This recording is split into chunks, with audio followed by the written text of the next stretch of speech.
The perspective that I bring to this question of U.S. intervention is as someone who was sent to fight in an unnecessary and disastrous war before we exhausted all diplomatic alternatives.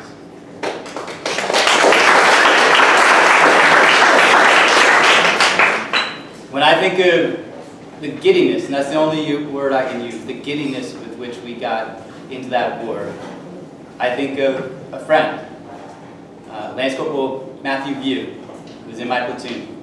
And I tell you, when we got to Fallujah, he thought he had just landed in his favorite video game.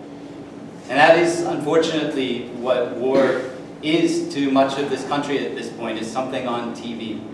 And that makes it dangerously easy to get into. And it makes it dangerous in terms of our commitment to the people whose lives we affect when we get there. Because when it gets ugly, we just want to turn it off. Lance Corporal View committed suicide last fall. He suffered from PTSD, undiagnosed.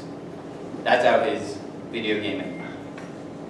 So I feel strongly about this, and before I was ever a candidate for this office, we had the toughest vote in Congress since the Iraq War. It was on the Iran deal. And the President of the United States is to be commended, the Secretary of State is to be commended. They did something very hard. They took a lot of flack for it. They truly resorted to diplomacy first and made war a last resort. I wrote an op-ed commending them, saying I agreed with it. I participated in a press conference as a veteran, saying he was doing the right thing by our veterans. And I think we deserve to know from everyone in this race what they thought of that vote. I've been very public about where I stand because it's very personal, and I have yet to hear a position from the other candidates.